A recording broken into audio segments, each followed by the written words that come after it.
नमस्ते भाई। बच्चों, क्या आपको मेरी आवाज आ रही है? स्टूडेंट्स, क्या मैं आप सबको लाइव दिखाई दे रहा हूं? हाँ जी, नमस्ते जी। प्यारे भाइयों, आज हम अपना एक नया चैप्टर शुरू कर रहे हैं, मिक्सचर एंड एलिगेशन, मिश्रण और पृथक्करण। अगर मैं बात करूं इस चैप्टर की, तो ये अर्थमेटिक मैथ का एक बोरिंग सा टॉपिक है। ठीक है बच्चे, बच्चे इसको ज्यादा शौक से पढ़ते नहीं है, मन से। इसका पेपर में मेरे प्यारे दोस्तों या तो एक भी सवाल नहीं आता या एक क्वेश्चन आ जाता है। प्यारे दोस्तों, कभी कभी ऐसा होता है कि इसका कोई क्वेश्चन पेपर में नहीं आता। ठीक है जी। अगर हम बात करें मिक्सचर एलिगेशन चैप्टर की, तो मैं इसकी आपको 2 शीट दूंगा। मिक्सचर एंड एलिगेशन चैप्टर की हम आपको 2 शीट्स कराएंगे।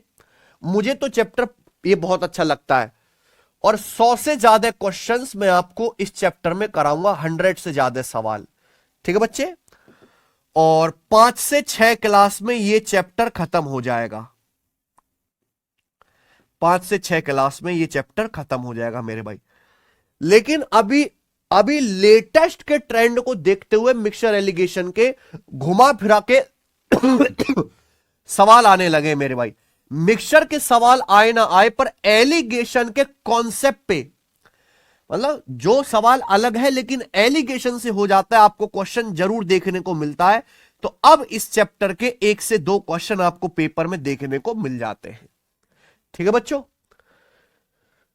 तो ये चैप्टर है मेरे प्यारे भाई। इसकी 2 शीट है। एक शीट मैंने बना के बैच में अपलोड करवा दी है, दूसरी शीट को भी मैं अपडेट करके अपलोड करा दूंगा। ठीक है जी। दोनों शीट में मिला के 100 से ज्यादा क्वेश्चंस में प्रैक्टिस कराऊंगा और 1 से 2 क्वेश्चन आपके पेपर में इस चैप्टर का आएगा। ठीक है बच्चे, और 5 से 6 क्लास जो है इस चैप्टर में पूरी लगेंगी। क्लियर है प्यारे दोस्तों? और मैं आपको इस तरीके से पढ़ाऊंगा और इतनी प्रैक्टिस कराऊंगा कि आप केवल क्लास देख के ही ये चैप्टर तैयार कर लोगे। आपको अलग से कोई पीडीएफ सॉल्व करने की जरूरत नहीं, कोई प्रीवियस ईयर के क्वेश्चन सॉल्व करने की जरूरत नहीं। प्रीवियस ईयर में जितने भी टाइप के सवाल आज तक पूछे गए हैं किसी भी एग्जाम में, सारे के सारे मैंने अपनी शीट्स में इंक्लूड कर लिया, यानी कि टोटल प्रिपरेशन हो जाएगी। आप बिल्कुल निश्चिंत रहें और तसल्ली से पेपर देकर इसका 1-2 सवाल जो भी आएगा आप उसको फोड़ के आओगे बच्चों। ठीक है, चलिए तो शुरू करें। तो शुरू करते हैं मेरे प्यारे भाई आज की class, mixture and allegation, mixture और पृथक्करण। देखो, बहुत से लोग क्या करते हैं, मिक्सचर और एलिगेशन को मिक्स कर देते हैं। मैं सेपरेट करता हूं। मैं थोड़ा सिस्टमेटिक आदमी हूं, सिस्टमेटिक तरीके से ही पढ़ा पाता हूं। मेरे से हबड़ तबड़ जल्दबाजी होती नहीं मेरे प्यारे भाई, क्योंकि इससे क्वालिटी खराब होती है और क्वालिटी के साथ कोई कॉम्प्रोमाइज नहीं। ठीक है, तो मिक्सचर की सीट मैंने अलग बनाई है और एलिगेशन के सवालों की सेपरेट सीट अलग बनाई है। ठीक है प्यारे दोस्तों, चलिए तो सबसे पहले देखिए, जितने भी कॉन्सेप्ट है मैंने इस तरीके से कॉन्सेप्ट की पीपीटी बनवा ली है। तो पहले मैं कॉन्सेप्ट समझाऊंगा, उसके बाद हम सवालों को करेंगे। तो पहली शीट है, पहली शीट जो मेरे दोस्तों अपलोड करा दी है, इसमें लगभग 43 के आसपास क्वेश्चंस हैं, 43 के आसपास सवाल है पहली शीट में। ठीक है जी, चलिए शुरू करते हैं प्यारे दोस्तों। मिक्सचर बिल्कुल बेसिक से शुरू करेंगे मेरे प्यारे भाई, किसी को कोई दिक्कत नहीं आएगी। मिक्सचर क्या होता है, मिक्सचर या हिंदी में मिश्रण क्या होता है? देखिए, मिक्सचर है, मिक्सचर की परिभाषा है जब हम 2 या 2 से ज्यादा पदार्थ को आपस में मिला देते हैं तो जो नई चीज बन के आती है वो मिश्रण या मिक्सचर कहलाती है। ठीक है बच्चों, मिश्रण में जब हम 2 या 2 से ज्यादा पदार्थ को एक निश्चित अनुपात में मिलाते हैं तो जो नई चीज बन के आती है वो मिश्रण कहलाती है। ठीक है बच्चे, अब देखिए 3 चीजें होती हैं अलग अलग, बच्चों को इनमें फर्क ही नहीं पता, मैं आपको फर्क समझाता हूं, ध्यान सुनिएगा। सबसे पहले होता है सॉल्यूशन, जिसे कहते हैं हिंदी में घोल। सबसे पहले तो आप ये समझिए कि सॉल्यूशन या हिंदी में घोल क्या होता है बेटा? सॉल्यूशन का मतलब है जब हम एक सॉलिड चीज में एक लिक्विड मिलाते हैं, जब हम एक ठोस पदार्थ में एक द्रव लिक्विड मिलाते हैं। एग्जाम्पल के लिए हमने चीनी में पानी मिलाया, चीनी क्या है? सॉलिड होती है, पानी क्या है? द्रव होता है। तो हम सॉलिड में जब हम लिक्विड मिला रहे हैं तो जो चीज सॉल्यूशन बन रहा है वो कहलाता है सॉल्यूशन, यानी कि घोल। आई बात समझ में? आप बोलोगे हां जी सर। तो मैं आपको इस लेवल तक का बेसिक पढ़ाता हूं प्यारे दोस्त। देखो, एक बार पढ़ो जिंदगी में, एक बार गणित पढ़ो, है ना, और टिक के ऐसा पढ़ो कि दोबारा ना पढ़ना पड़े। बच्चा आधा अधूरा पढ़ता है, पूरा पढ़ता नहीं, फिर जिंदगी भर पढ़ता ही रहता, नौकरी होती नहीं है। यही सबसे बड़ी गलती है। सुनिए प्यारे बच्चे, सॉल्यूशन या हिंदी में घोल क्या होता है? जब हम एक सॉलिड पदार्थ में, एक ठोस पदार्थ में लिक्विड मिलाते हैं। जैसे कि हमने चीनी में मेरे दोस्तों पानी मिला दिया। चीनी सॉलिड है, पानी लिक्विड है, द्रव है। अब मिक्सचर, मिक्सचर क्या होता है? मिक्सचर या मिश्रण की जब हम एक लिक्विड में ही दूसरे टाइप का लिक्विड मिलाते हैं, या तो लिक्विड में लिक्विड मिलाए या सॉलिड में सॉलिड मिलाए, वो क्या कहलाता है? मिश्रण कहलाता है।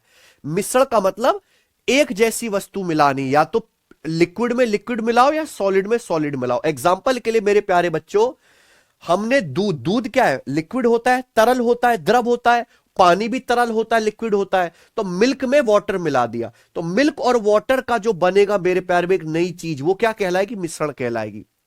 तो यहां हमने लिक्विड में लिक्विड मिलाया, सॉलिड में सॉलिड भी मिला सकते हैं। जैसे हमने रेत में बजरी मिला दी, रेत भी सॉलिड है, बजरी भी सॉलिड है। अब रेत और बजरी को मिला दो तो जो नई चीज बनेगी वो क्या? रेत और बजरी का मिश्रण। तो मिश्रण का मतलब है या तो सॉलिड में सॉलिड मिलाओ या ठोस में या लिक्विड में लिक्विड मिलाइए। उसके बाद है एलॉय। एलॉय होता है मिश्र धातु। एलॉय या मिश्र धातु का मतलब है जब हम एक मेटल में दूसरी मेटल बनाते हैं, जब हम एक मेटल में दूसरी मेटल मिलाते हैं, एक धातु में दूसरी धातु मिलाते हैं। जैसे आयरन, आयरन में हमने एल्युमिनियम मिला दिया, आयरन में हमने एल्युमिनियम मिला दिया मेरे दोस्तों, ठीक है ना? आयरन प्लस एल्युमिनियम, ठीक है, आयरन प्लस एल्युमिनियम। तो क्या बन जाएगा प्यारे दोस्तों? ये एक एलॉय बन जाएगा प्यारे दोस्त। हमने गोल्ड और कॉपर को मिला के एक वायर बनाया, एक तार बनाया, तो क्या है? एक एलॉय है, मिश्र धातु है। तो तीनों में सबसे पहला आपको फर्क समझना, अच्छे समझ में आ गया होगा। आगे चलते हैं मेरे भाई। अगला कॉन्सेप्ट है कंसंट्रेशन या हिंदी में सांद्रता। अगला कॉन्सेप्ट है कंसंट्रेशन या हिंदी में सांद्रता। अगर देसी भाषा में कहूं तो कंसंट्रेशन या सांद्रता का मतलब है गाढ़ापन, गाढ़ापन। देखो, जब हम दो या दो से ज्यादा चीजों को मिला के एक मिक्सचर बनाते हैं, तो कोई लिक्विड किसी मिक्सचर में कितना परसेंट उपलब्ध है, वही उसकी सांद्रता कहलाती है प्यारे बच्चे, है ना? पूरे मिक्सचर में एक विशेष टाइप का परसेंटेज, एक विशेष टाइप के लिक्विड का परसेंटेज ही क्या कहलाता है? उसकी सांद्रता कहलाता है। एग्जाम्पल समझाता हूं। मान लीजिए प्यारे दोस्तों, हमने मिल्क और वाटर का एक मिश्रण बनाया, हमने दूध और पानी को मिला के एक मिश्रण बनाया। आप बोलोगे हां जी सर, जिसमें दूध है 250 लीटर और पानी है 150 लीटर। तो हमने 250 लीटर दूध और 150 लीटर पानी को मिला के एक मिक्सचर बनाया, और ये मिश्रण बना 250 प्लस 150 400 लीटर का। तो 400 लीटर का बच्चों हमने एक मिक्सचर बनाया। 250 लीटर मिल्क, 150 लीटर पानी को मिला के मिल्क और वाटर का 400 लीटर मिश्रण बनाया। तो बच्चों, इस 400 लीटर मिक्सचर में दूध जितने परसेंट होगा वो कहलाएगी दूध की सांद्रता या दूध का कंसंट्रेशन। इस 400 लीटर टोटल मिश्रण में पानी की मात्रा जितने परसेंट होगी वो कहलाएगा पानी का कंसंट्रेशन या पानी की सांद्रता। तो अगर मैं आपसे कहूं कि इस मिश्रण में मिल्क का कंसंट्रेशन या मिल्क की, दूध की सांद्रता कितने परसेंट है, तो कैसे आएगा मेरे प्यारे भाई? नीचे आपको रखना है मेरे दोस्तों 400 लीटर, नीचे आपको रखना है टोटल मिश्रण। टोटल मिश्रण कितना है? 400 लीटर। टोटल मिश्रण है 400 लीटर। 400 लीटर में मिल्क कितना है? 250 लीटर। परसेंटेज में कितना? गुणा 100%। परसेंटेज में कितना गुणा 100%, 2 जीरो से 2 जीरो कट गया, 250/4 आ गया 62.5%। यानी कि अगर टोटल मिश्रण 100% है, मिल्क प्लस वाटर का अगर टोटल मिक्सचर 100% है, तो 100% मिश्रण में दूध 62.5% है, तो ये दूध का कंसंट्रेशन हो जाएगा। ठीक है बच्चे।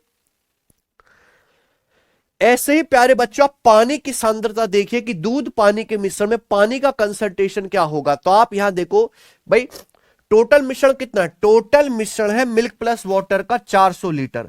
400 लीटर मिश्रण में पानी कितना है, 400 लीटर में पानी है 150 लीटर। परसेंटेज में कितना गुणा 100%, कट गया 2 जीरो से 2 जीरो, 150/4 आ गया 37.5%। तो 100% अगर मिक्सचर है तो उसमें 37.5% पानी है। 100% में से 62.5% अगर दूध होगा तो 100 में से 62.5 घटाइए, बचा 37.5% क्या होगा, पानी की मात्रा होगी। बात खत्म प्यारे बच्चों।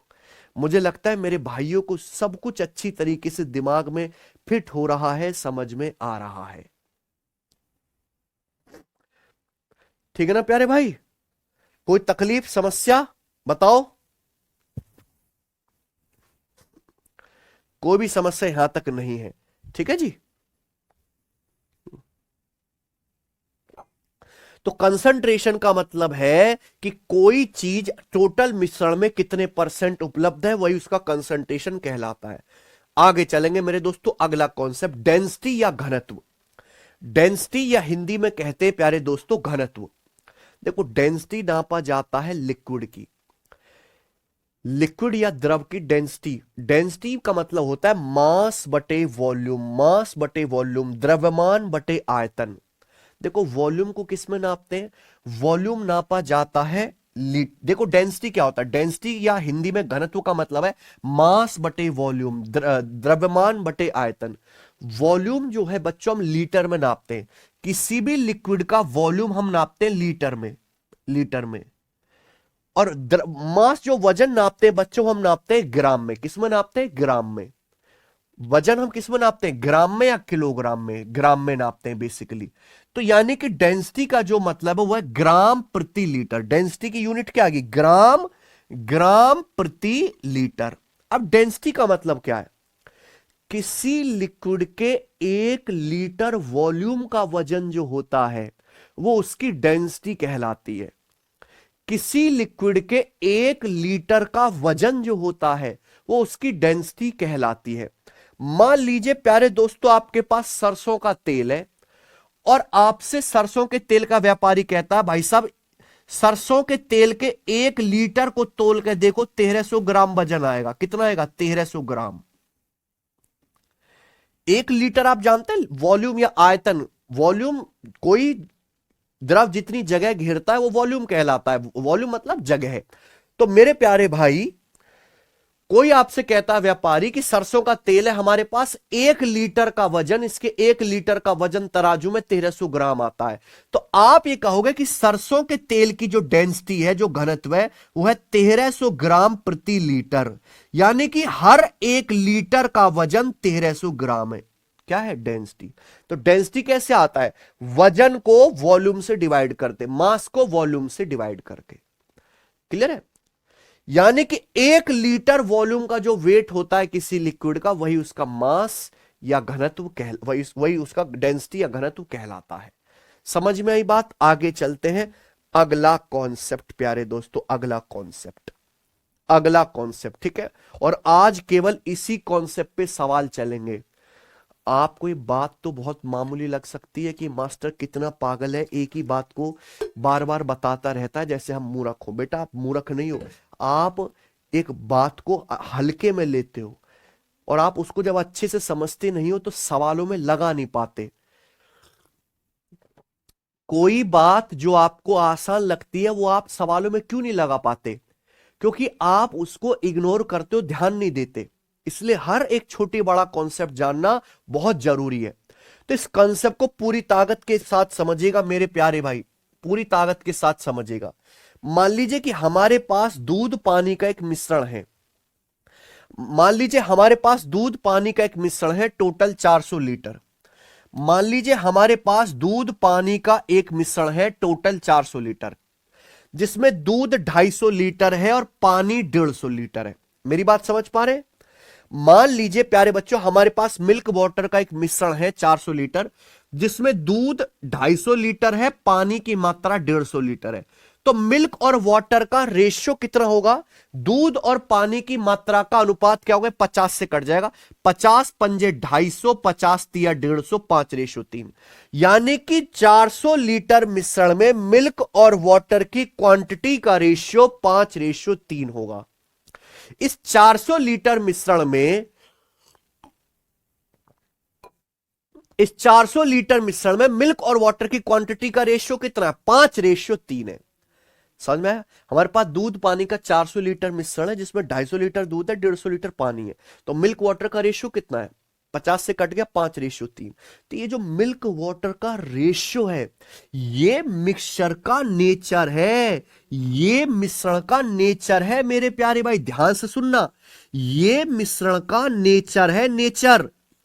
जैसे प्यारे दोस्तों, आदमी की ह्यूमन बॉडी है, ह्यूमन बॉडी में ब्लड का एक परसेंटेज है, पानी का एक परसेंटेज है, हड्डी का परसेंटेज है, मांस मज्जा का एक परसेंटेज है। ऐसे ही मेरे प्यारे भाई ये मिश्रण भी जो चीज है, उसमें मिल्क वाटर का रेशियो 5:3 है। तो मिल्क वाटर का एक परसेंटेज है, एक रेशियो है। जब तक इसमें बाहर से कुछ ऐड नहीं किया जाएगा, जब तक इसमें बाहर से कुछ ऐड नहीं करोगे, मिल्क वाटर का ये रेशियो बदलने वाला नहीं है, रेशियो सेम रहेगा। हमारे पास एक ऐसा मिश्रण है जिसमें मिल्क वाटर का रेशियो 5:3 है, यानी कि 5 यूनिट मिल्क है तो वाटर 3 यूनिट ही होगा। अब प्यारे बच्चों सुनिए, मैं क्या करता हूं, इस 400 लीटर मिश्रण में से मैं 160 लीटर मिश्रण निकालता हूं और बेच देता हूं। हमारे पास 400 लीटर मिश्रण था, मैं 160 लीटर मिश्रण निकालता हूं और मार्केट में बेच देता हूं।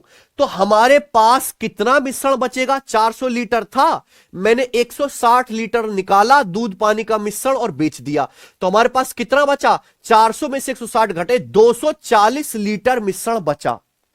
तो जो 240 लीटर मिश्रण बचेगा, उस बचे हुए मिश्रण में भी मिल्क वाटर का रेशियो सेम रहेगा, रेशियो नहीं बदलने वाला।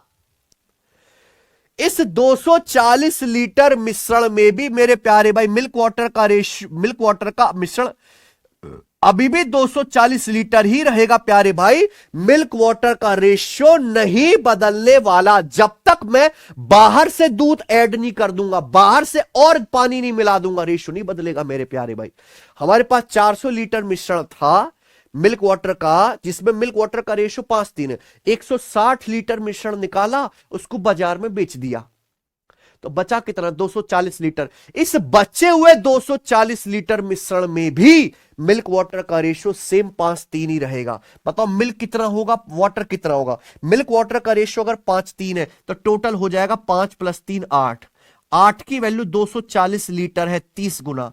अगर ये 30 गुना है मेरे भाई, तो मिल्क कितना आएगा? मिल्क 5 का 30 गुना 150 लीटर, पानी कितना आएगा? 3 का 30 गुना 90 लीटर। यानी कि अब बचे हुए मिश्रण में 150 लीटर मिल्क और 90 लीटर पानी होगा, टोटल होगा 240 लीटर, और मिल्क वाटर का रेशियो होगा 5:3। मिल्क वाटर का रेशियो 5:3 होगा। आई ना बात समझ में? आप बोलोगे हाँ जी सर बिल्कुल सही, कोई प्रॉब्लम नहीं। यहां पे क्या लिख दे, गलत लिखा है। ठीक बच्चों, क्या आपको मेरी बात समझ में आई? यही नहीं, अभी और सुनिए। आपके पास 400 लीटर मिश्रण था, आपने उसमें से 160 लीटर मिश्रण निकाला और बेच दिया। तो जो आप 160 लीटर मिश्रण बाल्टी से भर के निकाल रहे हो, उस 160 लीटर में भी मिल्क वाटर का रेशियो, जो 160 लीटर आपने मिश्रण निकाला है, वो जो 160 लीटर मिश्रण निकला है, उसमें भी मिल्क वाटर का रेशियो 5:3 ही होगा, अलग नहीं होगा। आई ना बात समझ में? बोलो। आप बोलोगे यस सर, कितनी गजब बात बता रहे हो भाई। आपके पास दूध पानी का एक मिक्सचर है 5:3 वाला। अगर आप उसमें बाल्टी भर के निकालोगे तो सेम ही आप मिक्सचर निकाल लो, मिक्सचर का नेचर अभी भी वही रहेगा 5:3 वाला। तो जो आप 160 लीटर निकाले हो ना, उसमें भी मिल्क वाटर का रेशियो 5:3 है। तो अगर 160 लीटर को, जो आपने 160 लीटर मिश्रण निकाला, उसमें अभी भी मिल्क वाटर का रेशियो 5:3 ही होगा, यानी कि टोटल कितना होगा 8, टोटल होगा 8।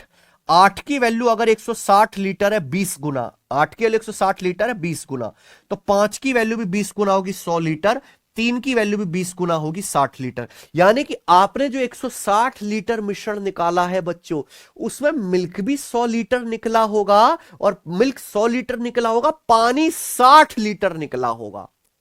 अगर आप इस 400 लीटर में से ड्रम भर के 160 लीटर मिश्रण निकालोगे ना, तो उस मिश्रण में दूध कितना निकलेगा 100 लीटर, पानी कितना निकलेगा 60 लीटर। 5:3 के रेशियो में मिश्रण निकलेगा, क्योंकि मिश्रण क्या है, मिल्क पानी का अच्छे से फेंटा गया है, मिल्क पानी के मिश्रण को अच्छे से फेंट के मिक्स करा गया है। तो जब आप 160 लीटर मिश्रण निकालोगे, वो भी 5:3 में ही निकलेगा, यानी कि 100 लीटर दूध निकलेगा, 60 लीटर पानी निकलेगा। अब चमत्कार देखिए मेरे भाई, पहले मिश्रण 400 लीटर था, 250 लीटर दूध था, 250 लीटर दूध में से 100 लीटर दूध निकल गया, 250 लीटर दूध में से 100 लीटर दूध निकल गया, तो दूध बचा कितना 150 लीटर। पानी था 150 लीटर, 150 लीटर में से 60 लीटर पानी निकल गया, पानी बचा कितना फाइनली 90 लीटर। दिख गया ना चमत्कार। आप बताओ, मैंने बाहर से कुछ नहीं मिलाया, केवल निकाला है। इनिशियल जो मिश्रण था उसमें मिल्क वाटर का रेशियो था 5:3। हमने जो 160 लीटर मिश्रण निकाला, उसमें भी मिल्क वाटर का रेशियो था 5:3। फाइनली जो मिश्रण बचा मिल्क वाटर का, उसमें भी मिल्क वाटर का रेशियो रहेगा 5:3, कि हम बाहर से कुछ नहीं मिला रहे मेरे प्यारे भाई।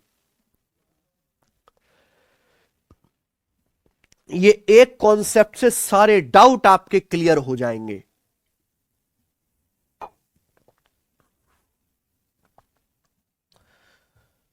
ठीक है जी। आप बोलोगे जी सर बिल्कुल सही बात, अच्छे समझ में आ गई है, ठीक है ना।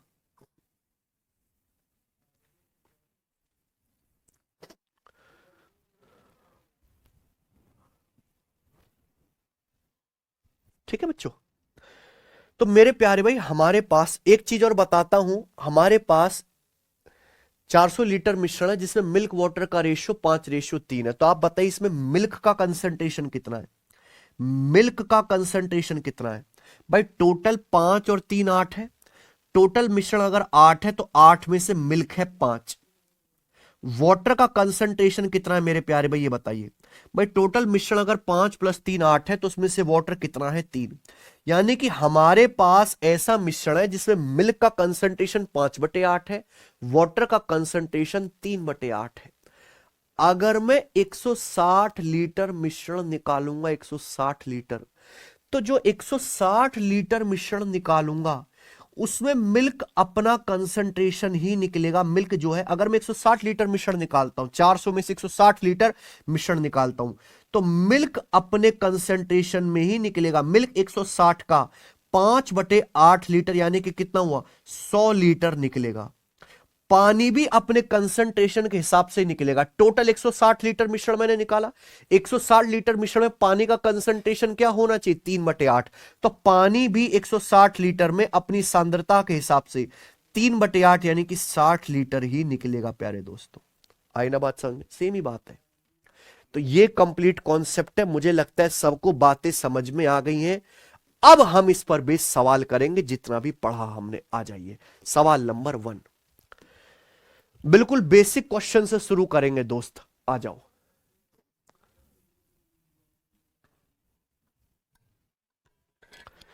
दो एलॉय में एल्युमिनियम और जिंक का रेशियो 5:6 और 3:5 है। अगर पहले एलॉय के 242 किलो और दूसरे एलॉय के 144 किलो को आपस में मिलाया जाए, तो नई एलॉय में एल्युमिनियम और जिंक का रेशियो क्या होगा। ये टाइप नंबर 1 है, बिल्कुल बेसिक टाइप। हमारे पास दो एलॉय है, हमारे पास दो एलॉय है। पहले एलॉय में मेरे दोस्तों एल्युमिनियम और जिंक का रेशियो कितना है 5:6। दूसरे एलॉय में एल्युमिनियम और जिंक का रेशियो 3:5 है। बात समझ में आई। पहले अलॉय के 242 किलोग्राम को, पहले अलॉय के 242 किलोग्राम को और दूसरी एलॉय के 144 किलोग्राम को हम लोग आपस में मिक्स करके एक नया एलॉय, नई मिश्र धातु बनाते हैं। नई मिश्र धातु में एल्युमिनियम और जिंक का रेशियो क्या होगा? देखो बच्चों, दो एलॉय है, दोनों ही एलॉय, दोनों ही मिश्र धातु एल्युमिनियम और जिंक को मिलाकर बने। पहली एलॉय का 242 किलो, दूसरी एलॉय का 144 किलो मिलाया, तो आप बताइए मेरे भाई, मिलाने से जो नया मिश्रण बनेगा उसमें एल्युमिनियम और जिंक क्या होगा? देखो, जब हम दो एलॉय को मिला रहे हैं तो एल्युमिनियम में एल्युमिनियम की मात्रा जुड़ जाएगी, जिंक में जिंक की मात्रा जुड़ जाएगा। बिल्कुल सरल सवाल, जो आप सोच रहे हो वही है। तो आप बताओ, 242 किलो में एल्युमिनियम और जिंक का रेशियो 5:6 है, तो मुझे बताओ एल्युमिनियम की मात्रा क्या होगी, जिंक की मात्रा क्या होगी, बता दो जरा। 242 किलो मिश्रण है, एल्युमिनियम और जिंक का रेशियो 5:6, एल्युमिनियम की मात्रा क्या होगी, जिंक की मात्रा क्या होगी? अगर आपको मिक्सचर और एलिगेशन चैप्टर पढ़ना है तो आपको परसेंटेज और रेशियो, ये दोनों चैप्टर बहुत अच्छे से आने चाहिए, तभी आप पढ़ पाओगे। तो 242 किलो में एल्युमिनियम और जिंक का रेशियो 5:6 मेरे प्यारे भाई, तो टोटल कितना हो जाएगा? 5:6 यानी कि 11। 11 की वैल्यू 242 लीटर है, कितने गुना? 11 की वैल्यू 242 लीटर है, 11 दूनी 22, 11 दूनी 22, 22 गुना, तो 22 गुना हो रहा है। 11 की वैल्यू 222 लीटर है, 22 गुना हो रहा है, 22 गुना। तो 5 की वैल्यू भी 22 गुना हो जाएगी, 5 की वैल्यू भी 22 गुना हो जाएगी, 110 किलो है भी। 6 की वैल्यू भी 22 गुना हो जाएगी, 6 की वैल्यू भी 22 गुना हो जाएगी, 132 किलो। यानी कि पहली वाली एलॉय में 110 किलो एल्युमिनियम है, 132 किलो जिंक है। आगे देखो, दूसरी एलॉय में एल्युमिनियम जिंक का रेशियो 3:5, एल्युमिनियम जिंक का रेशियो 3:5 है, तो टोटल कितना? 3:5 8, टोटल कितना? 3:5 8 की वैल्यू 144 केजी है, 18 गुना। 8 की वैल्यू 144 केजी है, 18 गुना। तो अब बताओ दूसरी वाली एलॉय में एल्युमिनियम कितना? 3 की वैल्यू 18 गुना, 54 केजी। जिंक भी कितना होगा? जिंक भी 5 का 18 गुना होगा, 90 केजी। तो ब्रेक करना है बेसिकली। जब आप इन दोनों एलॉय को आपस में मिलाओगे तो एल्युमिनियम में एल्युमिनियम जुड़ जाएगा, जिंक में जिंक। 110 में 54 जोड़ के कितना हो जाएगा? 164। पहले में जिंक 132 किलो है, दूसरी एलॉय में 90 किलो है, 132 में 90 जोड़ोगे कितना आएगा? 222। तो फाइनल मिश्रण में एल्युमिनियम जिंक का रेशियो होगा, ये किससे कट रहा है? 2 से। 2 से काटेंगे 164 चलेगा 82 बार और 222 कट जाएगा 111 बार। 82 रेशियो 111 सवाल का आंसर है बी ऑप्शन। तो कभी कभी ऐसे सरल सवाल भी परीक्षा में आ जाते हैं। मुझे नहीं लगता कि यहां तक कोई डाउट होगा किसी बच्चे को भी। ठीक है जी, आगे चले।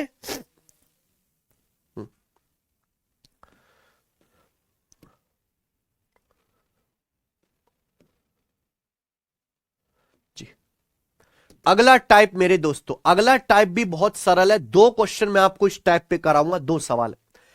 एक 40 लीटर मिश्रण में 25% एल्कोहल और 75% पानी है। हमारे पास 40 लीटर का एक मिश्रण है, उस 40 लीटर मिश्रण में 25% तो एल्कोहल है, यानी कि 40 लीटर का 25% एल्कोहल है, 40 लीटर का 75% बाकी पानी है। अगर इस मिश्रण में 10 लीटर पानी मिला दिया जाए तो जो नया मिश्रण बनेगा, नए मिश्रण में एल्कोहल का परसेंटेज क्या होगा? अगर इस मिश्रण में 10 लीटर पानी मिला दिया जाए तो न्यू मिक्सचर में एल्कोहल का परसेंटेज क्या होगा? बच्चों जवाब दीजिए। बच्चों को लगता है कि ये सवाल सर बहुत टफ होते हैं। टफ नहीं होते मिक्सचर के सवाल, आप सवाल को पूरी ताकत से पढ़ते नहीं हो। देखो बच्चों, हमारे पास एक 40 लीटर मिश्रण है। सवाल कह रहा है कि 40 लीटर मिश्रण में 25% एल्कोहल है, तो बताओ कितना एल्कोहल है? 40 लीटर टोटल मिश्रण है एल्कोहल और पानी का, तो उसमें एल्कोहल कितना? ए मतलब एल्कोहल। तो 40 लीटर का 25% होता है 10 लीटर। तो हमारे पास 40 लीटर मिश्रण है एल्कोहल वाटर का, जिसमें 10 लीटर एल्कोहल है। कितना एल्कोहल है? हमारे पास 10 लीटर एल्कोहल है। अब क्या होता है, हम इस मिश्रण में 10 लीटर पानी मिला देते हैं। 10 लीटर पानी मिलाने से एक नया मिश्रण बन जाएगा। पूछा उस नए मिश्रण में एल्कोहल का परसेंटेज क्या है? हमने 40 लीटर मिश्रण में 10 लीटर पानी मिलाया, तो अब टोटल मिश्रण कितना हो गया? हमने 40 लीटर मिश्रण में 10 लीटर पानी मिला दिया। अगर 40 लीटर मिश्रण में 10 लीटर पानी मिला दिया तो आप मुझे बताओ कि अब नया मिश्रण कितना हो गया? हमारे पास 40 लीटर मिश्रण था, मैंने 10 लीटर पानी मिला दिया, तो अब नया मिश्रण हो गया 40 प्लस 10 50 लीटर। 40 लीटर मिश्रण पहले था, 10 लीटर पानी मिला दिया, अब नया मिश्रण हो गया 50 लीटर। हमने 40 लीटर मिश्रण में 10 लीटर पानी मिलाया है, अल्कोहल नहीं मिलाया, यानी कि अल्कोहल जितना पहले था अब भी उतना ही रहेगा। तो अब हमारे पास जो नया मिश्रण है वो नया मिश्रण है 50 लीटर, और उस 50 लीटर में अभी भी अल्कोहल की मात्रा 10 लीटर ही है, अल्कोहल मिलाया ही नहीं है, अल्कोहल की मात्रा सेम है, जितना अल्कोहल पहले था आज भी उतना ही है। लेकिन अब नए मिश्रण 50 लीटर हो गया, और उस 50 लीटर में अल्कोहल 10 लीटर है। बताओ कितना? 1/5, और 1/5 यानी कि 20%। तो नए मिश्रण में अल्कोहल का जो परसेंटेज है बच्चों वो 20% है। कहीं से मुश्किल था ये? कहीं से मुश्किल नहीं था। आइए, 40% पेट्रोल वाले पेट्रोल और एथेनॉल के 13 लीटर मिश्रण में 3 लीटर शुद्ध पेट्रोल मिलाया जाता है, तो फाइनल मिश्रण में एथेनॉल का परसेंटेज बताइए।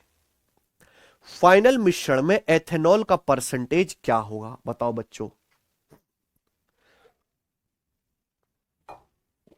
देखो भाई, ध्यान सुनिएगा। हमारे पास पेट्रोल और एथेनॉल का 13 लीटर मिश्रण है। हमारे पास पेट्रोल और एथेनॉल का एक 13 लीटर मिश्रण है। सुनते रहिएगा। हमारे पास पेट्रोल और एथेनॉल का 13 लीटर मिश्रण है, उसमें पेट्रोल 40% है ना? अब इस मिश्रण में 3 लीटर शुद्ध पेट्रोल मिला दे, 3 लीटर पेट्रोल मिला देते हैं। अब नया जो मिश्रण बनेगा उसमें एथेनॉल का परसेंटेज क्या होगा? सेम सवाल है, बताइए बच्चों। हमारे पास पेट्रोल और एथेनॉल का 13 लीटर मिश्रण था, 3 लीटर पेट्रोल और मिलाया, तो अब मिश्रण कितना हो गया? हमारे पास पेट्रोल प्लस एथेनॉल को मिला के 13 लीटर मिश्रण है, 3 लीटर पेट्रोल इसमें और मिला देते हैं, तो टोटल मिक्सचर हो गया 16 लीटर। टोटल मिक्सचर कितना हो गया प्यारे बच्चों? अब 16 लीटर हो गया ना। हमारे पास पहले पेट्रोल और एथेनॉल का 13 लीटर था मिश्रण, 3 लीटर पेट्रोल और मिला दिया, तो अब टोटल मिश्रण बन गया 16 लीटर प्यारे भाइयों। पूछा इस नए मिश्रण में एथेनॉल का परसेंटेज क्या होगा? हम जो है पेट्रोल मिला रहे हैं, पेट्रोल और एथेनॉल के मिश्रण में पेट्रोल मिला रहे, एथेनॉल नहीं मिला रहे, यानी कि एथेनॉल की मात्रा सेम रहेगी जितनी ओरिजिनल मिश्रण में थी। हमारे पास जो ओरिजिनल मिश्रण था पेट्रोल और एथेनॉल का, हमारे पास जो ओरिजिनल मिश्रण था पेट्रोल और एथेनॉल का मेरे प्यारे भाई, वो 13 लीटर का था, और उस 13 लीटर में 40% तो पेट्रोल था। 13 लीटर में 40% तो पेट्रोल था, तो बाकी का 60% क्या था? एथेनॉल। हमारे पास 13 लीटर का मिश्रण था जिसमें 13 लीटर में से 40% पेट्रोल है, तो बाकी का 60% क्या है? एथेनॉल। 100 में से 40 घटाइए, तो 13 लीटर मिश्रण में 40% पेट्रोल है, तो 13 लीटर का 60% एथेनॉल आ गया। तो बताओ नए मिश्रण में एथेनॉल का परसेंटेज क्या होगा? नया मिश्रण है मेरे प्यार भी 16 लीटर, 16 लीटर में एथेनॉल कितना है? 13 लीटर का 60% ही। एथेनॉल तो मिलाया नहीं आपने, तो 3 लीटर पेट्रोल ही मिलाया था। एथेनॉल कितना? 13 लीटर का 60% ही। बताओ, सीधा ही परसेंटेज में आ जाएगा। आप क्या करते? बहुत से बच्चे पहले इसको कैलकुलेट करते, फिर 100 से गुणा करके दोबारा परसेंटेज निकालते। भैया परसेंटेज में रहने दो मेरे भाई, है ना? कितना आ जाएगा मेरे प्यारे भाई? ये 4 से कट जाएगा 15 बार, और ये 4 बार, तो 13 गुणा 15 आ गया जी 195/4%। 195 को जब हम लोग 4 से भाग देते हैं तो 4 चौक 16 और 3 4 अट्ठे 32, 48.75%। तो सवाल का आंसर है 48.75%, पहला ऑप्शन। एक बार दोबारा से इसकी लैंग्वेज को जाके आप पढ़िएगा, ठीक है ना, तो होगा क्लियर। चले आगे चलते हैं प्यारे दोस्तों, अगला टाइप। अगला टाइप अगला टाइप मेरे प्यारे दोस्तों, मैं एक ही क्वेश्चन कराऊंगा, देखते हैं कितने बच्चे कर पाते हैं। सवाल number 4। A 10 litre sugar solution containing 76% water is placed in the sun for 5 days. After 5 days, if the water content in the solution remains 20%, what is the volume of the remaining solution? बचे solution का volume क्या है? बचे remaining solution का volume या हिंदी में परिमाण या आयतन ज्ञात करें। बचे सॉल्यूशन का वॉल्यूम या आयतन या परिमाण ज्ञात करें। बताओ, ध्यान से सुनिएगा। हमारे पास 10 लीटर 76% जल मिश्रित 10 लीटर चीनी के विलयन को 5 दिन के लिए धूप में रखा जाता है। पहले तो आप सवाल समझो, सवाल है क्या? सुगर सॉल्यूशन का मतलब चीनी पानी का घोल। शुगर सॉल्यूशन का मतलब चीनी पानी का घोल, शुगर प्लस वाटर। तो हमारे पास चीनी पानी का 10 लीटर घोल है, 10 लीटर, जिसमें पानी कितना है? 76%। 100% में 76% पानी है, 76% जल मिश्रित है। तो चीनी शुगर कितनी होगी? 100 में से 76 घटाइए, 24% चीनी होगी। अब चीनी पानी के घोल को 5 दिन धूप में रख देते हैं, तो धूप में क्या होगा? धूप में मेरे प्यारे भाई जो पानी है वो भाप बन के थोड़ा सा उड़ जाएगा, तो पानी की मात्रा कम हो जाएगी। पानी की मात्रा कम होगी तो टोटल सॉल्यूशन भी कम हो जाएगा। क्या आप मेरी बात समझ रहे हैं प्यारे दोस्तों? अगर आप चीनी पानी के घोल को धूप में रख दोगे मेरे प्यारे भाई, तो पानी की मात्रा क्या स्टूडेंट? कम हो जाएगी, पानी भाप बन के उड़ जाएगा। ठीक है बच्चों, पानी की मात्रा कम हो जाएगी तो अब सॉल्यूशन की मात्रा भी कम हो जाएगी चीनी पानी के। तो आपसे पूछा कि बचे सॉल्यूशन का वॉल्यूम क्या होगा? पहले 10 लीटर था, आप बताओ चीनी पानी के घोल को अगर आप धूप में रखेंगे, पानी तो भाप बन के उड़ जाएगा। चीनी धूप में उड़ती है क्या? चीनी काली पड़ जाएगी धूप में, पर चीनी भाप भर के नहीं उड़ेगी, बर्तन में ही जमा रहेगी। यानी कि इस सवाल का लॉजिक क्या है? चीनी की मात्रा सेम रहेगी। चीनी की मात्रा मेरे दोस्तों सेम उतनी रहेगी पुराने वाले घोल में और 5 दिन बाद के घोल में। चीनी की मात्रा ओरिजिनल घोल में और 5 दिन के बाद वाले घोल में सेम रहेगी। हमारे पास ओरिजिनल सॉल्यूशन था 10 लीटर। 10 लीटर में चीनी कितनी है? 24%। 24% चीनी है। कितनी चीनी है? 24%। अब प्यार सुनिएगा, मान लीजिए 5 दिन के बाद जो शेष सॉल्यूशन है उसका वॉल्यूम है V। मान लीजिए 5 दिन के बाद जो घोल बचता है, 5 दिन के बाद जो सॉल्यूशन बचता है उसका आयतन V है। 5 दिन के बाद बचे हुए सॉल्यूशन का आयतन V है, और बचे हुए सॉल्यूशन में पानी कितना रहता है? 20%। अब बताओ, आपके पास V लीटर सॉल्यूशन बचा और उसमें पानी 20% है। 100% सॉल्यूशन है तो 20% ही पानी है, तो चीनी कितनी? 80%। तो अब आपके पास जो सॉल्यूशन बचा है उसकी मात्रा, उसका वॉल्यूम मैंने V मान लिया, तो उसमें वॉल्यूम का 80% क्या है? चीनी। क्या ये बराबर नहीं होना चाहिए बच्चों? बताओ कि इससे बेहतरीन तरीका पूरी दुनिया में करने का है। अब जो रिमेनिंग सॉल्यूशन है मैंने उसका आयतन V मान लिया कि अब बचा हुआ घोल V लीटर है। उस V लीटर के घोल में 20% पानी है, तो उस V लीटर के घोल में चीनी कितनी है? 80%। V का 80%, तो चीनी की मात्रा बराबर कर दी। आप देखो परसेंटेज से परसेंटेज कट जाएगा, 240 बचे 80, 3 लीटर। तो बचे हुए घोल की मात्रा 3 लीटर होगी। ए ऑप्शन आंसर है। मुझे लगता है सब बच्चे कर सकते हैं सवाल को। आगे चलते हैं, अगला टाइप।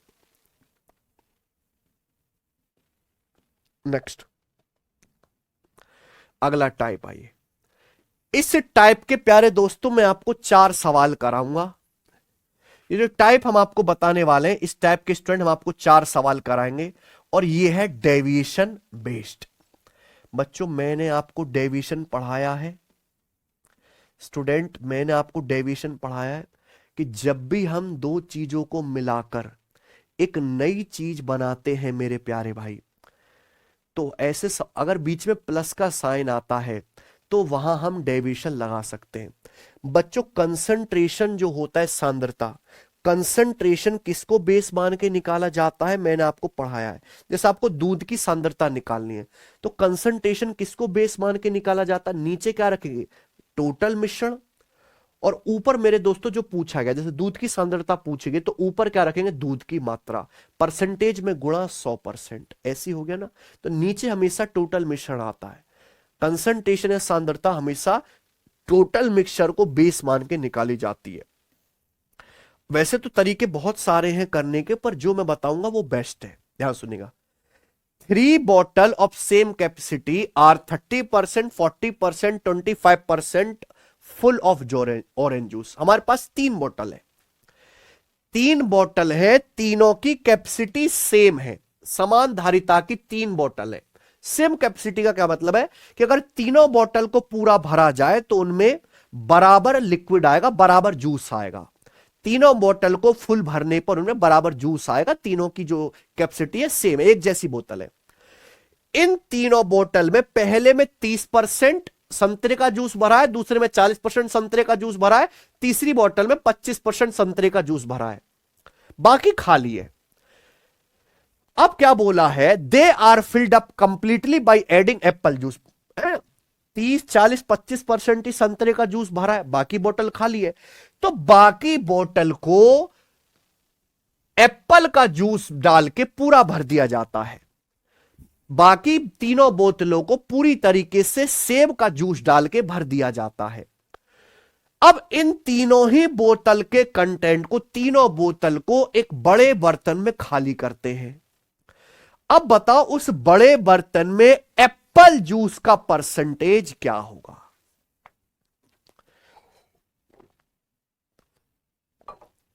इस मिश्रण में एप्पल जूस का परसेंटेज क्या होगा?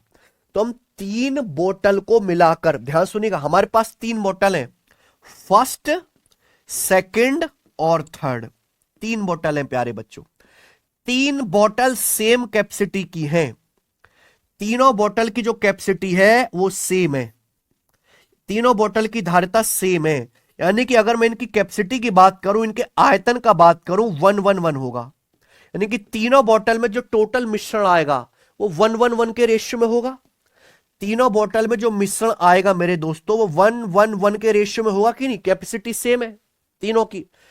अब इनमें 30, 40, 25% ऑरेंज जूस भरा है, बाकी भर देते हैं इनमें एप्पल जूस। आप बताओ तीनों ही बोतल में एप्पल जूस कितने परसेंट भरा जाएगा? देखो हर चीज 100% होती है। अगर पहली बोतल में 100% में से 30% संतरे का जूस है तो बाकी का 70% एप्पल जूस आएगा। दूसरी बोतल में 100 में से 40% ऑरेंज है तो 100 में से 40 घटे, बाकी 60% एप्पल जूस आएगा। थर्ड बोतल में 100 में से 25% ऑरेंज जूस है तो 100 में से 25 घटाओ, बाकी का 75% जो आएगा थर्ड बोतल में वो एप्पल जूस आएगा। अब तीनों बोतल को मिला के एक बड़े बर्तन में खाली करते हैं तो उस नए बर्तन में एप्पल जूस का परसेंटेज क्या होगा? तीनों बोतल को मिलाकर first plus second plus third एक नया मिश्रण बना दिया। बीच में क्या आ गया बेटा? प्लस।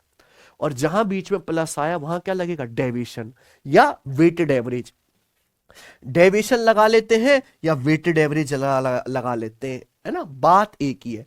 तो आप बताओ नए मिश्रण में, न्यू मिश्रण में एप्पल जूस का परसेंटेज कितना होगा? एप्पल जूस का परसेंटेज कितना होगा? अगर बेस सेम है, तीनों बोतल की कैपेसिटी सेम है, बेस सेम है, तो मैंने आपको परसेंटेज चैप्टर में पढ़ाया हुआ है, ओवरऑल वैल्यू निकालने के लिए एवरेज ले लेते हैं अगर बेस सेम है। अगर जिस बच्चे ने परसेंटेज चैप्टर नहीं पढ़ा है इसको भी पढ़ने की कोई जरूरत नहीं, कुछ समझ में नहीं आने वाला। अगर तीनों बोतल की कैपेसिटी सेम है मेरे प्यारे भाई, तीनों को मिला के एक नया मिक्सचर बनाएगा, उस नए मिक्सचर में एप्पल का परसेंटेज क्या होगा? इनका एवरेज, 3 संख्याओं का एवरेज। 3 संख्याओं का एवरेज कैसे आता है? जोड़ के 3 से भाग देना है। 2 संख्याओं का एवरेज आएगा, जोड़ के 2 से भाग देना है। तो इनका एवरेज निकालो। 70 और 60 130, 130 और 75 आ गया 205। 205/3%, किससे जाएगा? 3×18 और 2×3 = 24, 68:1/3%। तो जो नए बर्तन में मिश्रण बनेगा उसमें एप्पल जूस का परसेंटेज 68 सही 1/3% होगा और यही आंसर है।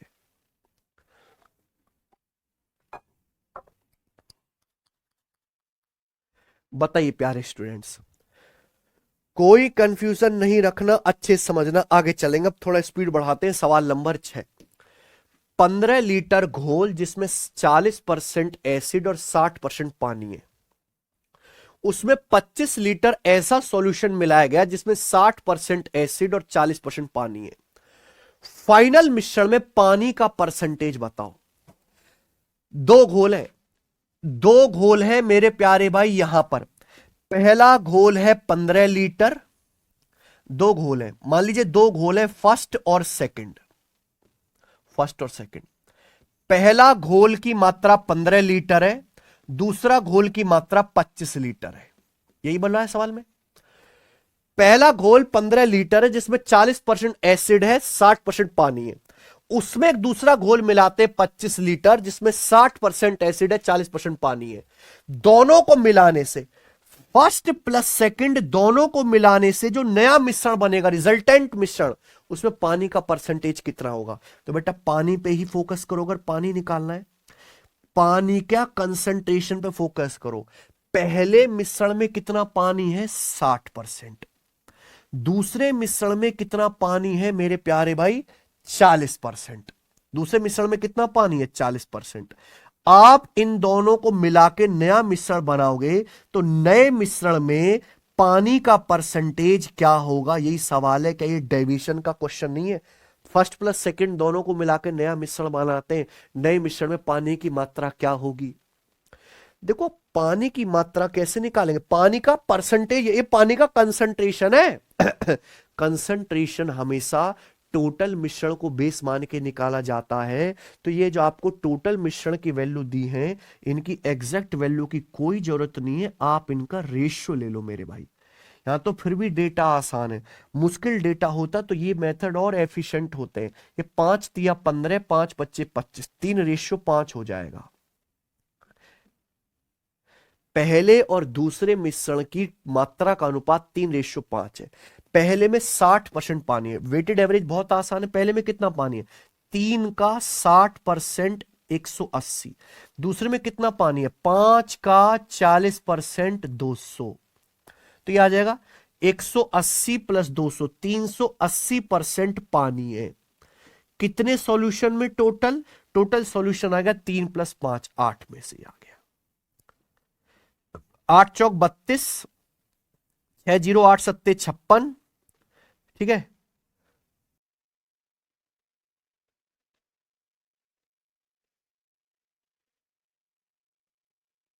जी।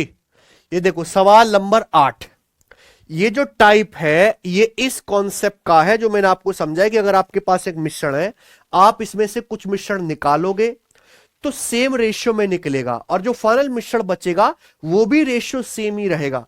अगर आपको ये कॉन्सेप्ट पता है, सब कुछ ठीक है ना केशव? तो बताओ जल्दी से क्या होगा।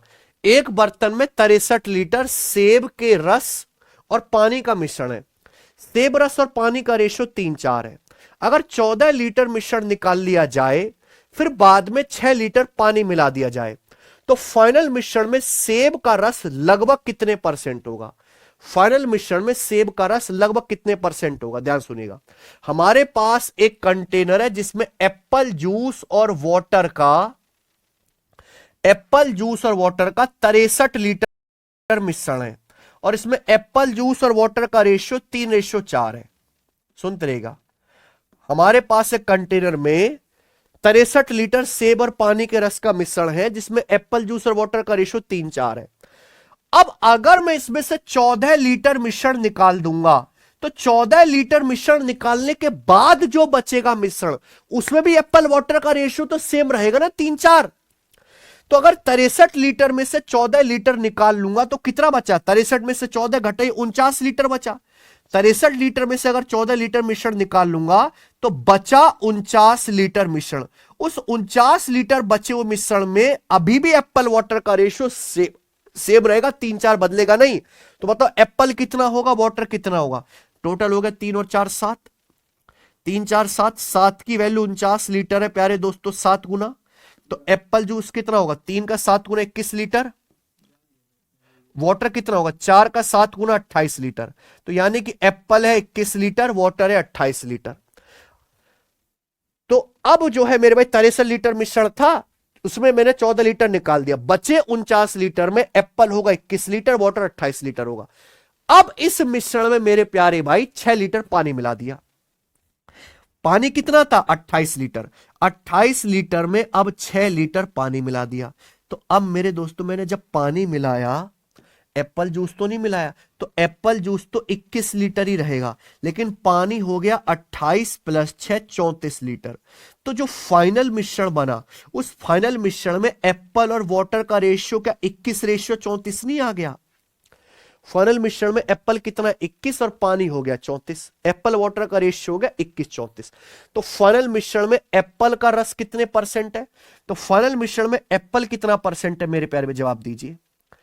तो फाइनल मिश्रण में एप्पल है 21 आउट ऑफ टोटल। टोटल कितना हुआ, टोटल है 21 प्लस 34, 21 और 34 55। तो 55 में से 21 आपका एप्पल है। परसेंटेज में दोस्तों कितना गुणा, 100% ही आएगा।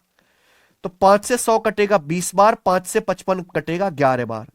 तो 21 गुणा 20 420/11% आएगा।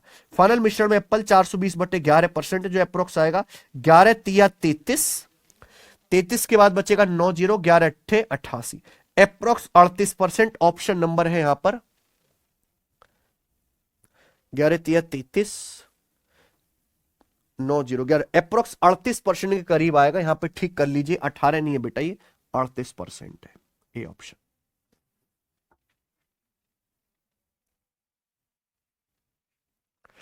ठीक है, समझ में आया।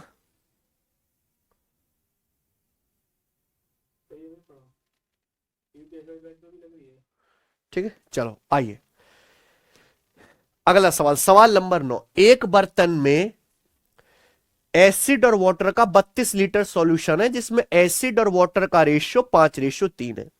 जब बर्तन से 12 लीटर घोल निकाला जाता है और बर्तन में 7.5 लीटर पानी मिलाया जाता है, तो आपसे पूछा रिजल्टिंग सॉल्यूशन में एसिड और वाटर का रेशियो क्या होगा। बताइए प्यारे भाई। तो हमारे पास एक बर्तन में एसिड और वाटर का 32 लीटर सॉल्यूशन है। अब इसमें एसिड वाटर का रेशियो है 5:3। एसिड वाटर का 32 लीटर सॉल्यूशन है, एसिड वाटर का रेशियो 5:3 है। जब बर्तन में से 12 लीटर निकाल लेंगे, अगर बर्तन में से 12 लीटर सॉल्यूशन निकाल लेंगे, तो जो सॉल्यूशन बचेगा, कितना सॉल्यूशन बचेगा, 32 में से 12 लीटर निकाल लेंगे तो जो सॉल्यूशन बचेगा 20 लीटर। उस बचे हुए 20 लीटर में भी एसिड वाटर का रेशियो सेम रहेगा 5:3। ठीक है, उस बचे हुए 20 लीटर में भी एसिड वाटर का रेशियो सेम रहेगा ना, 5:3। आप बोलोगे हाँ जी सर। तो यहां पे एसिड प्लस वाटर कितना है, एसिड वाटर का रेशियो 5:3 है, तो एसिड प्लस वाटर है टोटल 8। 8 यूनिट की वैल्यू 20 लीटर है, यानी कि 2.5 गुना, 8 का 2.5 गुना होता है ना 20। तो बताओ इसमें एसिड कितना होगा, एसिड हो जाएगा 5 का 2.5 गुना 12.5 लीटर। पानी कितना होगा 20 लीटर में, 3 का 2.5 गुना 7.5 लीटर। तो हमारे पास अगर 32 लीटर घोल था, मैंने उसमें 12 लीटर निकाल दिया, तो बचा जो 20 लीटर घोल, उसमें एसिड होगा 12.5 लीटर, पानी होगा 7.5 लीटर। ठीक है ना। अब क्या करते हैं, बर्तन में 7.5 लीटर पानी मिला दिया जाता है। अब हमने बर्तन में 7.5 लीटर पानी मिला दिया, तो जो फाइनल घोल बना, उस फाइनल घोल में एसिड और वाटर क्या होगा, फाइनल घोल में एसिड तो सेम रहेगा 12.5, लेकिन पानी जो है मेरे भाई वो 7.5 प्लस 7.5 15 लीटर हो जाएगा। तो फाइनल घोल में एसिड वाटर का रेशियो कितना आएगा, किससे चला जाएगा, 2.5 से। 2.5 पंजे 12.5, 2.5 छिक्का 15, 5:6, और आंसर है डी ऑप्शन। है कि नहीं गजब सवाल। मुझे लगता है कि आप ऐसे सवालों को कर लोगे, ये बताएंगे। सवाल नंबर 10, आखिरी क्वेश्चन इस टाइप का बनाओ। हम्म एक बीकर में एसिड और पानी का रेशियो 1:x है। जब 300 ml सॉल्यूशन में 50 ml पानी मिलाया जाता है तो एसिड पानी का रेशियो 2:5 हो जाता है। एक्स का मान क्या है? ये उल्टा सवाल है, और अगर आप ये सवाल कर पाते हैं तो आप वाकई में बहुत अच्छे बालक हो मेरे भाई। एक बीकर है, बीकर यानी कि एक बर्तन समझ लीजिए, एक बर्तन में एसिड और वाटर का रेशियो 1:x है। कितना है बेटा? एक बीकर में एसिड वाटर का रेशियो 1:x है। और कितना मिश्रण है? 350 ml मिश्रण है। कितना मिश्रण है? 300 ml। सुनते रहिएगा। हमारे पास एक बीकर है जिसमें एसिड वाटर का रेशियो 1:x है। एसिड और वाटर का 300 ml मिश्रण है। अब इसमें 50 ml पानी मिलाया जाता है। 300 ml मिश्रण में 50 ml पानी मिलाया जाता है तो मिश्रण बन जाता है 350 ml। कितना मिश्रण बन जाता है? 350 मिलीलीटर। 350 मिलीलीटर में एसिड और पानी का रेशियो 2:5 हो जाता है।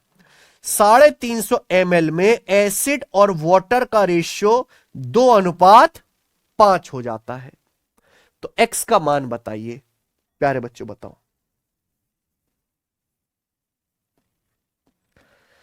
350 ml में एसिड और वाटर का रेशियो 2:5 हो जाता है। एक्स का मान बताओ बच्चों, एक्स की वैल्यू बतानी है।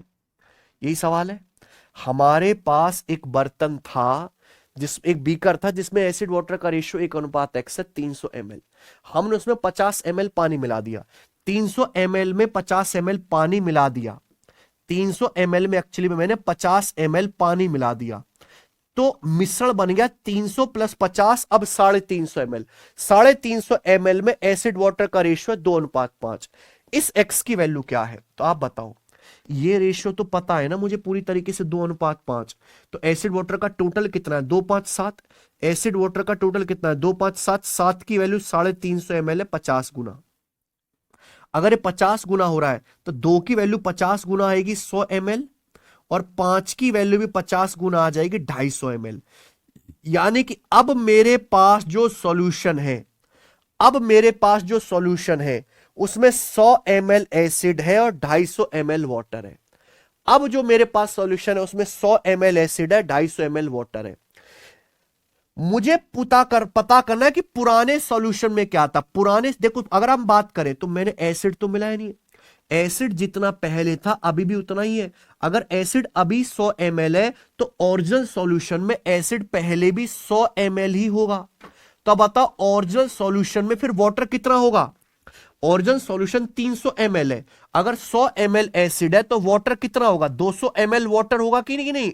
आप ये देखो, 50 ml वाटर मिलाने के बाद 250 ml हो गया। तो पहले कितना वाटर रहा होगा? 250 से 50 कम कर दो, 200 ml वाटर रहा होगा। तो ओरिजिनल सॉल्यूशन में 100 ml एसिड है, 200 ml वाटर है। दिमाग लगाओ, दिमाग दिया भगवान ने लगाने के लिए। आप वाटर ऐड कर रहे हो, एसिड ऐड नहीं कर रहे। Acid should be same. अगर फाइनल में 100 ml एसिड है तो इनिशियल भी 100 ml एसिड होगा। टोटल 300 ml होना चाहिए। पानी कितना होगा? 200 ml। तो ओरिजिनल सॉल्यूशन में एसिड वाटर का रेशियो आ गया 100 200 का 1:2। तो ओरिजिनल सॉल्यूशन में एसिड वाटर का रेशियो 1:2 है। तो एक्स की वैल्यू क्या आ गई? 2। एक्स का मान 2 आ गया। ओरिजिनल सॉल्यूशन में एसिड वाटर का रेशियो 1:x, मेरा आ रहा है 1:2 सॉल्व करने पर। तो एक्स की जगह क्या आ गया? 2 आ गया। एक्स का मान 2 है। पूरा डिटेल में बता दिया। इसी के साथ ये टाइप खत्म होता है। आपके सामने आएगा प्यारे बच्चों अगला टाइप। बनाइए।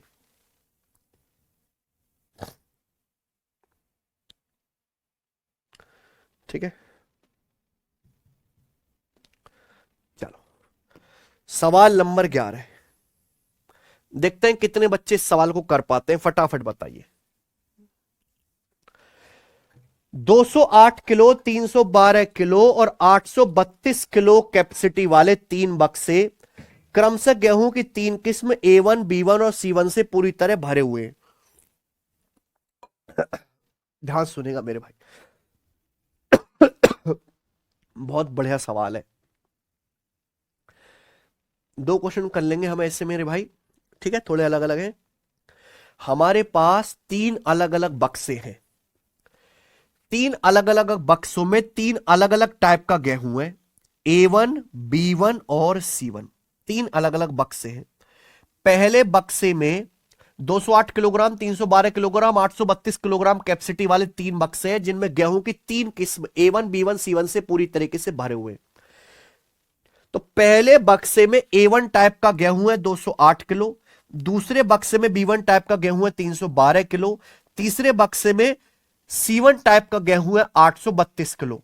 अब क्या होता है, तीनों ही बक्सों को खाली करते हैं एक गोदाम में, यानी कि तीनों टाइप के गेहूं को मिलाते हैं और अच्छी तरीके से फेंट कर मिक्स कर लेते हैं, है ना। तीनों बक्सों खाली कर दिया गया और तीनों प्रकार के गेहूं को अच्छी तरीके से मिलाया गया। तो अब तीनों वैरायटी का मिश्रण बन जाएगा। A1, B1 और C1 टाइप के गेहूं का मिश्रण बन जाएगा। इस मिश्रण को वापस बक्सों में भर दिया। तो बताओ तीसरे बक्से में कितने किलो A1 टाइप का गेहूं होगा। क्या गजब सवाल है प्यारे बच्चे, बताओ। तीन अलग अलग बक्से हैं। पहला बक्सा है 208 किलो का, दूसरा है 312 किलो, तीसरा 832 किलो। तीनों में अलग अलग टाइप के, अलग अलग जो है क्वालिटी के गेहूं भरे, A1, B1, C1। अब इनको एक जगह खाली करते तीनों बक्सों को और सबको अच्छी तरीके से मिला लेते हैं सारे गेहूं को। तो तीनों टाइप के गेहूं की मात्रा का अनुपात क्या होगा मेरे भाई, रेशियो निकालो। ये किससे कट रहा है,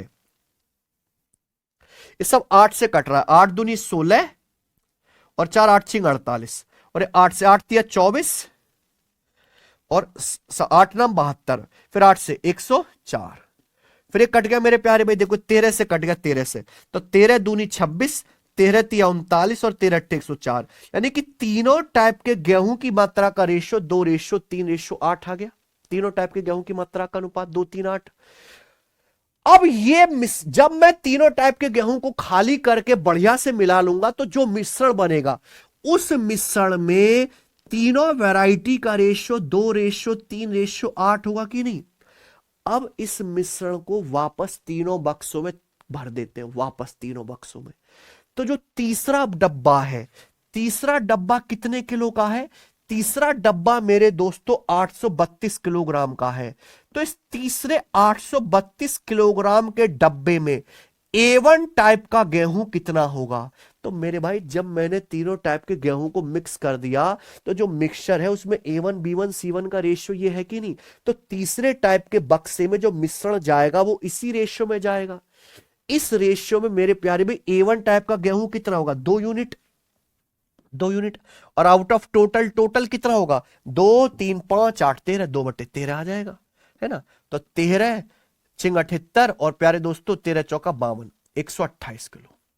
तो 832 किलोग्राम में से जो A1 टाइप का गेहूं होगा तीसरे बक्से में 128 किलो होगा। क्या गजब का सवाल है, मजा आया ना करके। आगे चलते अगला क्वेश्चन। सवाल है स्टूडेंट आपके सामने 12, बनाइए।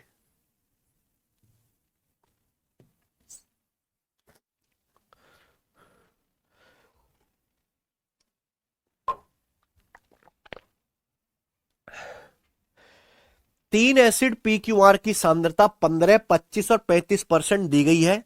उन्हें X:3:5 के अनुपात में मिलाया जाता है, जिसके परिणाम स्वरूप 28% सांद्रता वाला एक घोल बनता है। X का मान क्या है, बनाइए। हमारे पास तीन एसिड है PQR। पहले में P में एसिड 15% है, Q में 25% है, तीसरे में 35% है। ये क्या दी है, तीनों सॉल्यूशन की सांद्रता। सांद्रता किसकी, एसिड की, है ना। P में 15% एसिड है, Q में 25%, R में 35%। अब PQR को X:3:5 के अनुपात में मिलाया जाता है। PQR को X:3:5 के अनुपात में मिलाया जाता है, जिससे 28% कंसंट्रेशन वाला एक घोल बनता है। बताओ X का मान क्या है। ये बिल्कुल फर्जी और वाहियात सवाल है, इसका कोई लॉजिक नहीं है। तीन घोल को मिक्स करके मेरे दोस्तों एक नया मिश्रण बना दो। तो जब हम तीन घोल को मिक्स करके नया मिश्रण बनाएंगे तो एसिड की मात्रा तो सेम होगी। अगर आपको एसिड का कंसंट्रेशन दिया है तो बस आप एसिड का कंसंट्रेशन सेम कर दो। PQR को X:3:5 के रेशियो मिलाते हैं। तो P कितना है, X। P की मात्रा कितनी है, X। P में कितना एसिड है, आप एसिड की मात्रा सेम कर दो, पी में कितना एसिड है 15%, एक्स का 15%, एक्स का 15%।